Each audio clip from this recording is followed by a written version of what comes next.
ಇವ್ರಪ್ಪ ಸನ್ಮಾನ್ಯ ರಾಮನಗೌಡ್ರು ನಮ್ಮಪ್ಪ ಈಗ ಎಲ್ಲಿ ಗಂಟಿ ಹೊಡೆದು ನಮ್ಮಪ್ಪ ಗಂಟಿ ಹೊಡೆದ ಅಂತ ಹೇಳ್ತಾನಿವ.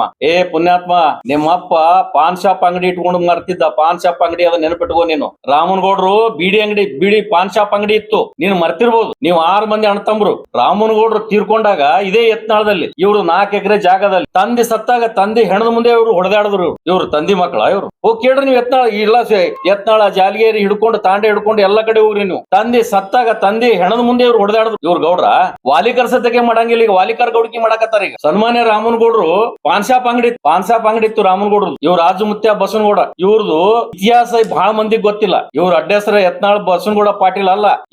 ಇವ್ರ ಅಡ್ಡೆಸರ ಧರ್ಮ ಕಡ್ಲಿ ಇರ್ತದ. ಧರ್ಮ ಕಡ್ಲಿ ಯತ್ನಾಳ್ ಗೌಡನ ಅಡ್ಡೆಸರ ಧರ್ಮ ಕಡ್ಲಿ. ಅವನ್ ಇತಿಹಾಸ ತೆಗ್ದಿನ ಇಲ್ಲಿ. ನೀ ಯಾವ ಊರ್ ಗೌಡು ನನ್ ಗೊತ್ತಿತ್ತು ನೀವು ಕೇಳ್ತೀರತ್ ಹೇಳಿ. ಅದು ಅವಾಗಿನ ಸುದ್ದಿ, ಅದು ಈಗಿಂದ ಅಲ್ಲ. ಆ ಧರ್ಮ ಕಡ್ಲಿ ಇವರು ಅಜುಮುತ್ತನಿಂದ ಅವಾಗ ಇವರು ಪಾಟೀಲ್ರಾದ್ರು. ಇವನಿಗೆ ರಾಜಕೀಯ ಜೀವನ ಕೊಟ್ಟವ್ ಇವ್ರ ಅಣ್ಣ ಈಸುಗೌಡ್ರು. ಆ ಪುಣ್ಯಾತ್ಮ ನಾವು ಅಣ್ಣ ಅತ್ತೆ ಕರಿತಿದ್ದೆ ಅವ್ರಿಗೆ. ಆ ಯತ್ನಾಳ್ ಈಸುಗೌಡ್ರ ಬಗ್ಗೆ ಬಹಳ ಗೌರವ ಇದೆ ನನಗೆ. ಇವ್ರ ತಂದೆಯವ್ರ ಬಗ್ಗೆ ಬಹಳ ಗೌರವ ಇದೆ. ಏನ್ ಮಾತಾಡ್ತಾನೆ ಇವ? ಮಾತಾಡಕ್ಕೆ ಏನ್ ಹಾಕದ ಇವನಿಗೆ? ನೀನ್ ಗಂಡಸನ ತೋರ್ಸ್ಬಾ ಅಂತ ಹೇಳಿದ್ಯಲ್ಲ ನೀನು. ಅಪ್ಪ ಹುಟ್ಟಿದ್ರೆ ನೀ ರಾಜೀನಾಮೆ ಕೂಡ ಹೇಳಿದ್ಯಲ್ಲ ನಮ್ಮ ಅಣ್ಣಗೆ ನೀನು. ಇವತ್ತಾದ್ರೂ ನಮ್ಮ ಅಣ್ಣನ ಪರವಾಗಿ ನಾ ಹೇಳ್ತೀನಿ.